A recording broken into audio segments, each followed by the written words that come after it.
आज आपण करणार आहोत करडीची सुकी भाजी। तर हे बघा, ही भाजी मी स्वच्छ धुवून घेतली।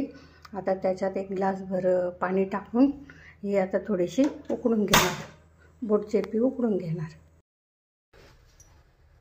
भाकरी बघा कशी टम्म फुगली।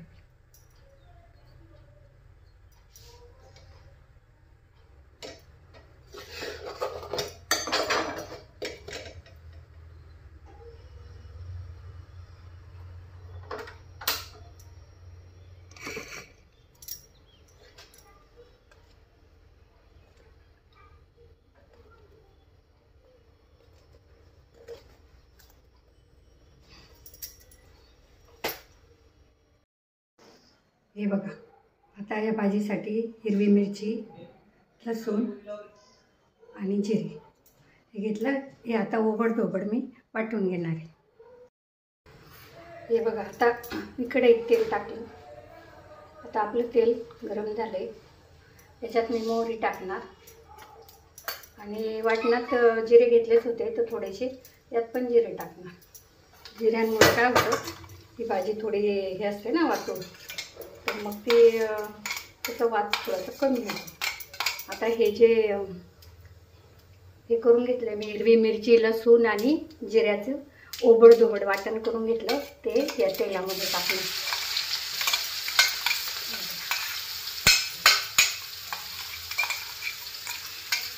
जास्त बारीक नाही करायचं, हे ओबडधोबड छान लागतं आणि ह्याचा रंगही पण छान आहे। आता हे थोडंसं तेलामध्ये असं हे करून घेणार। आणि ही भाजी ना, मी शिजवलेली भाजी बघा, ही पाण्यातून काढून परत एकदा पाणी घालून आणि छान अशी दाबून पिळून घेतली नाही का। आता ही भाजी आपण याच्यामध्ये अशी मोकळी करून टाकू। ही भाजी याच्यात मोकळी करून टाकू आणि त्याला छान परतायचं। आता यात ना मीठ टाकायचं।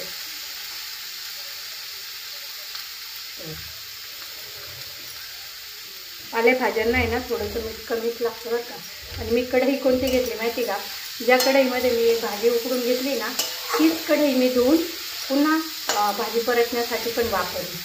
मी तुम्हाला म्हणते ना की गृहिणीकडं जे असलं पाहिजे, काय म्हणतात त्याला, समयसूचकता असली पाहिजे। आता ही एकाच कढईत दोन हे केलं मी, गोष्टी केल्या, त्याच्यामुळे काय झालं, भांडे पण घासायला कमी निघले ना। एका कढईत माझे दोन्ही कामं झाले, भाजी पण उकळून झाली आणि यात परतून पण होते। एक जी म्हणते ना मी चांगली गृहिणी असते, सुगरण असते, ती या सगळ्या गोष्टी अगदी लक्षात ठेवून करत असते, जेणेकरून कामं असे स्मार्ट झाले पाहिजे।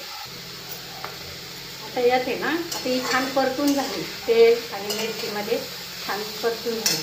आता याच्यात आहे ना आपण थोडासा शेंगदाण्याचा कूट घालणार आहोत। मी शेंगदाण्याचा थोडासा जाडसर कूट आहे ना तसं करूनच ठेवत असते नाही का। शेंगदाण्याचा कूट घातला म्हणजे हिला अजून चवी। किचनमधली कामं आहे ना ते जरा निगुतीनं आणि स्मार्टपणे केले ना तर पसाराही कमी होतो आणि सगळ्याच गोष्टी छान होतात। ते बघा, आता तुम्ही पाहू शकता भाजीचा कलरही बघा, जसा तसा हिरवा, असा पिवळा पडला नाही, पांढरा पडला नाही। मधून मधून अशी हलवत राहायची म्हणजे भाजी छान मंद गॅसवर आहे ना मस्त परतून घ्यायची, म्हणजे त्याच्यामध्ये ते सगळं एकजीव होतं आणि चव छान येते। आणि ही भाजी कापताना निवडताना देठ ठेवायची बरं का, कारण कसं आहे, देठाशिवाय मजा नाही। आता हे देठ पण आहे ना छान मऊ शिजतात आणि चव पण चांगली येते। तर नुसता पाला नाही घ्यायचा, थोडीशी देठ पण घेतली पाहिजे। देठात पण भरपूर जीवनसत्व असतं, जे आपल्या आरोग्यासाठी आवश्यक असतं। आता आपली भाजी झालेली आहे। आता आपण काढून घेणार आहोत त्या कढईमध्ये। मी गॅस बंद करते। बघा किती झटपट झाले ना।